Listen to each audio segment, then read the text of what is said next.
Hello बच्चों, मैं प्रतिमा के क्लास में आज मैं आप सभी को त्रिभुज के बारे में बताऊंगी। देखो बच्चों, मैं सभी बच्चों को बेसिक चीज़ें सिखाती रहती हूँ, जो बहुत ज़रूरी होता है उसे मैं सभी बच्चों को अवश्य सिखाती हूँ, क्योंकि मुझे 1 से लेकर 5 क्लास के बच्चों तक पढ़ाना होता है।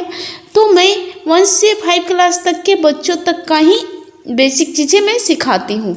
तो प्लीज़ आप सब लाइक, सब्सक्राइब और शेयर कर लें। ओके, देखो बच्चों, यहाँ पर मैं त्रिभुज के बारे में आपको बताऊंगी। सबसे पहले मैं त्रिभुज की परिभाषा बता देती हूँ। 3 भुजाओं से मिलकर बनी आकृति को त्रिभुज कहते हैं। त्रिभुज किसे कहते हैं बच्चों? देखो, मैं आप सभी को त्रिभुज के बारे में बताऊंगी, तो आपको सबसे पहले यह जानना होगा कि त्रिभुज किसे कहते हैं। यानी कि 3 भुजाओं से मिलकर बनी आकृति को क्या कहते हैं? त्रिभुज कहते हैं। 3 भुजाओं से मिलकर बनी आकृति को त्रिभुज कहते हैं। आप सब यहाँ पिक्चर में देख सकते हैं कि कैसे ये त्रिभुज बना हुआ है 3 भुजाओं से मिलकर।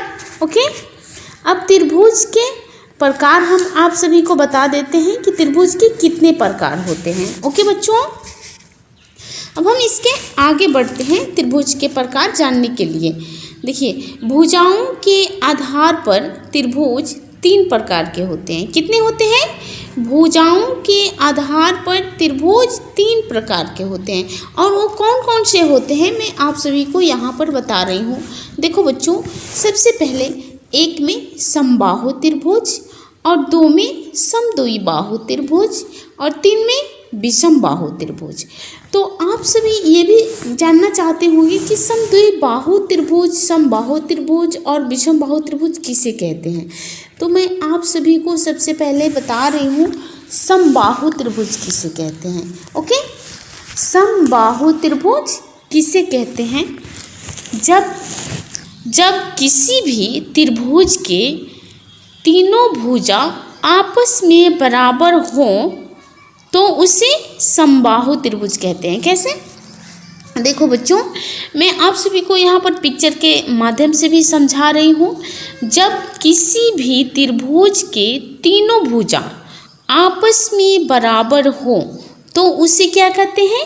त्रिभुज कहते हैं। ओके, अब इसके आगे बढ़ते हैं 2 नंबर में समद्विबाहु त्रिभुज। यानी कि समद्विबाहु त्रिभुज किसे कहते हैं? देखो बच्चों, यहाँ पर समद्विबाहु त्रिभुज, जब किसी भी त्रिभुज के केवल 2 भुजा, क्या केवल 2 भुजा बराबर हो उसे समबाहु त्रिभुज कहते हैं। देखो बच्चों, यहाँ पिक्चर के माध्यम से मैंने आपको एक त्रिभुज बनाकर दिखा रही हूँ। यहाँ पर 2 भुजा क्या है? आपस में बराबर हैं, और एक भुजा छोटा है। तो ये क्या है? समद्विबाहु त्रिभुज है। कौन सा त्रिभुज है? समद्विबाहु त्रिभुज है। अब इसके आगे देखो विषमबाहु त्रिभुज। विषमबाहु त्रिभुज किसे कहते हैं? जब किसी भी त्रिभुज के तीनों भुजा असमान हो, जब किसी भी त्रिभुज के तीनों भुजा असमान हो, यानी कि अलग अलग हो, तो उसे विषमबाहु त्रिभुज कहते हैं। जैसे मैं यहाँ पर आप सभी को मैं आकृति के माध्यम से सिखा रही हूँ, पिक्चर के माध्यम से। यहाँ पर देखो बच्चों, यहाँ पर क्या है कि तीनों भुजा अलग अलग हैं।